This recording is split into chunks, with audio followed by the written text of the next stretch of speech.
Il fut un temps où il n'existait pas de système d'exploitation. Si tu voulais utiliser ton ordinateur, il fallait encoder un ou alors en acheter un très cher. Autrement dit, les seuls systèmes d'exploitation qui existaient étaient gérés par des entreprises. Mais il y a un système d'exploitation qui s'est démarqué des autres, Unix.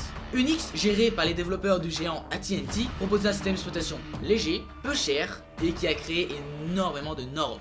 L'avantage pour les entreprises, avoir un seul système d'exploitation sur lequel travailleront leurs développeurs et qu'ils peuvent moduler à souhait. Mais notre histoire continue. En 1987, un professeur d'informatique du nom d'André Tannenbaum crée une version allégée et simplifiée d'Unix à but éducatif. Cet OS sera tout simplement Minix. À ce moment-là, un jeune finlandais fulmine. Mais Minix, c'est vraiment de la merde, putain! Ce jeune finlandais, c'était tout simplement Linus Torvald, futurement un des informaticiens les plus connus du monde.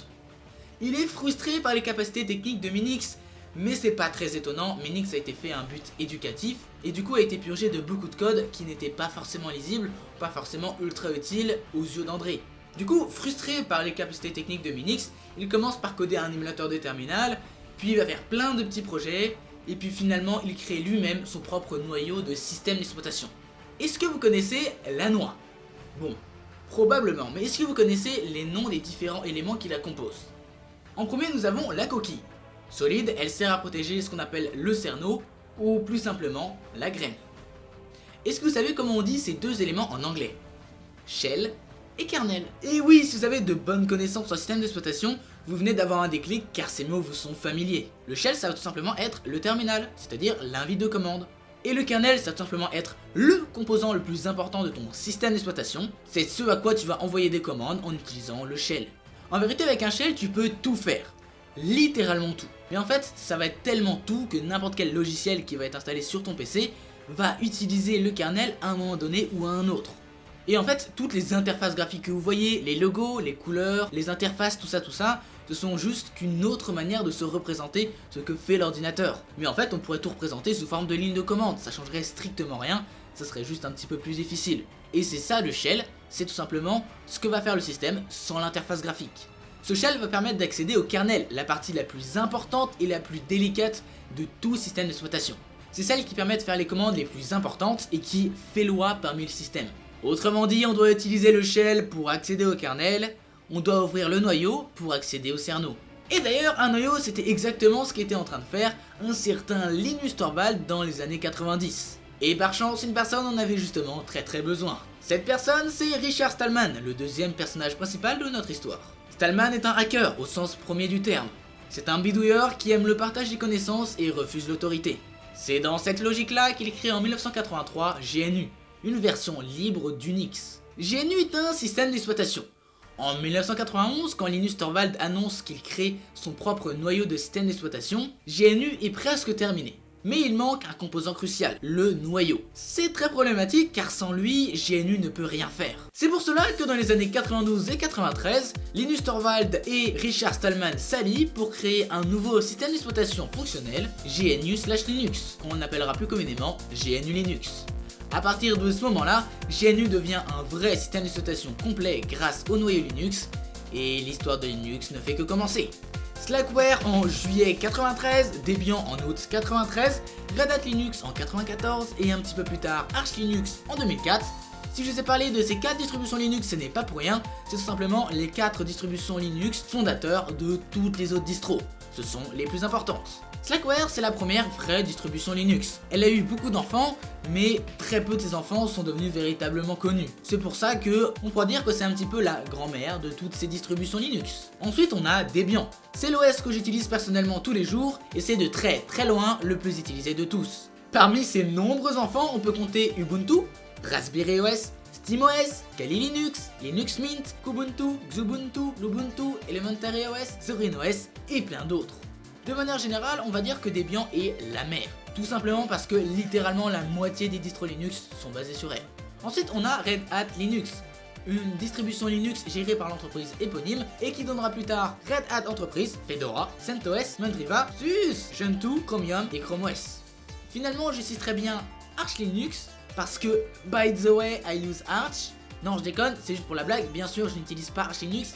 C'est bien trop compliqué pour moi, parce que oui, Arch Linux est connu pour être une distribution extrêmement difficile à utiliser, parce que c'est une distribution optimisable et personnalisable au poil de cul. Vous pouvez faire votre système d'exploitation rêvé si vous le souhaitez, ce sera juste extrêmement long.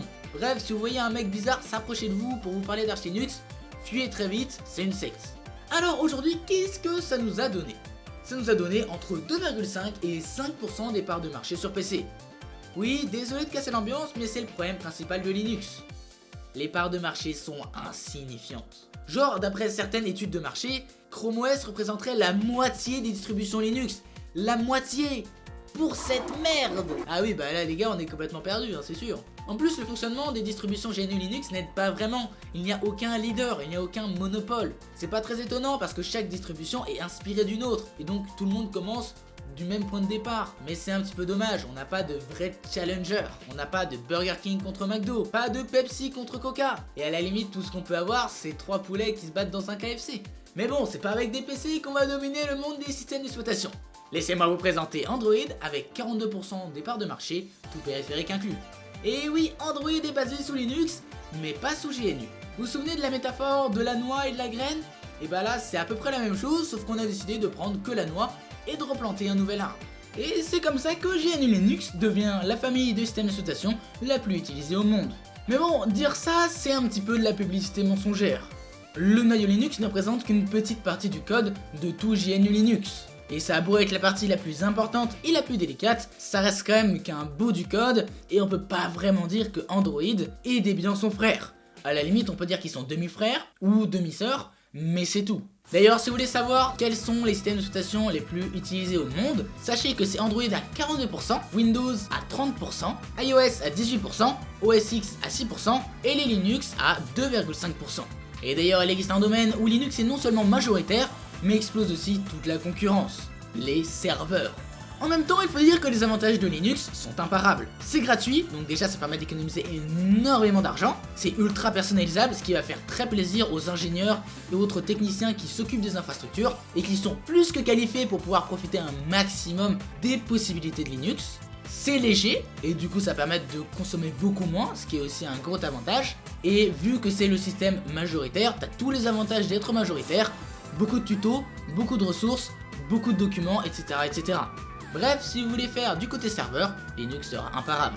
Et d'ailleurs, même si dans la chaîne j'ai beaucoup utilisé Windows Server pour ne pas trop sortir de mes habitudes, j'ai déjà utilisé plusieurs distros Linux faits pour les serveurs. Je pense notamment à OpenMediaVault, qui est tout simplement un système d'exploitation pour faire des NAS, pour faire un serveur de stockage en réseau, et je pense aussi à MineOS, qui est une distribution Linux pour faire des serveurs Minecraft. Et là encore, je parle que des systèmes d'exploitation Linux pour le réseau, pour les serveurs que j'ai déjà utilisés, mais en vérité, si on compte toutes les distros Linux que j'ai utilisées, j'en ai utilisé plus d'une dizaine différentes. C'est le gros avantage de GNU Linux, on trouve toujours ce qu'on a besoin. Mais en fait, il n'y a pas que les serveurs qui ont besoin de systèmes d'exploitation. Il y a en fait littéralement tout. Par exemple, on prend l'OS des Raspberry, qui sont des nano-ordinateurs, c'est-à-dire des ordinateurs plus petits mais moins puissants, mais qui ressemblent énormément à un ordinateur. Et bah, ils fonctionnent sous Raspberry OS, anciennement Raspbian, qui est basé sur Debian. L'avantage de ça, c'est qu'on peut faire un truc ultra personnalisé et qui consomme que dalle. Mais en fait, tout ou quasiment tout système embarqué a besoin d'un système d'exploitation à un moment ou à un autre. Alors ça sera pas forcément un système d'exploitation aussi développé que celui qu'on utilise, mais ce sera peut-être un système d'exploitation pour faire des calculs, des additions, des multiplications, prendre des décisions, mettre des timers, etc. etc. Et ça, même si ça a l'air complètement basique, si quelqu'un essaye de le coder à la main, ça prendrait des années, ça serait extrêmement dur et c'est l'avantage de Linux. On peut aussi penser aux supercalculateurs qui sont des PC surpuissants, et sur les 500 supercalculateurs les plus puissants du monde, et bah en 2017, 100% étaient sous Linux. Mais en fait, l'aspect plus fascinant de tout ça, c'est la philosophie. Et vu qu'on fait bien notre travail à la Screenicor, on a fait exprès de prendre deux figures qui s'opposent. D'un côté, nous avons Richard Stallman, le créateur de GNU, et celui qui a initié le mouvement du logiciel libre. C'est la personne la plus importante de tout le mouvement du logiciel libre. Stallman est plutôt extrémiste. Il déteste, il voue une haine incommensurable au logiciel propriétaire. Si tu utilises la moindre ligne de code propriétaire, il va te déglinguer, c'est sûr. Et d'ailleurs, est-ce que vous savez comment est-ce qu'il résume sa philosophie en 3 mots? Liberté, égalité et fraternité. Et oui, il s'est tout simplement inspiré de nous, chers Français. Déjà, la liberté, tout simplement parce que tout le monde est libre de faire ce qu'il veut avec du code qui est libre, même le vendre s'il le veut. Égalité parce que tout le monde a les mêmes droits. Tout le monde a le droit aux mêmes choses, tout le monde a les mêmes caractéristiques, les mêmes fichiers, etc. Et personne n'est privilégié. Et fraternité, parce que tout le monde est encouragé à coopérer et à participer aux grands projets de Linux et du monde libre. Il a pris position sur un nombre ultra important de sujets différents, et son avis est toujours très intéressant, mais je préférais toujours Linus Torvald, qui incarne pour moi l'aspect plus pragmatique, l'aspect open source de l'utilisation d'un code libre. Attention cependant, Linus est très attaché au monde du logiciel libre, mais il incarne l'open source contre le monde libre. C'est-à-dire le point de vue pragmatique, le point de vue réaliste, c'est-à-dire tout le temps, l'énergie et l'argent économisés, en comparaison au monde du logiciel libre qui va apporter des avantages plus philosophiques.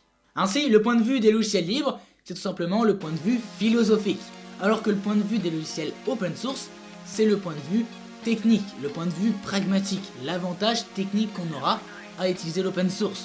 Ainsi, si les GAFAM sont du côté de l'open source, c'est pas pour faire les yeux doux à Stallman, mais c'est plus du point de vue pragmatique pour économiser un max de thunes en utilisant le travail des autres.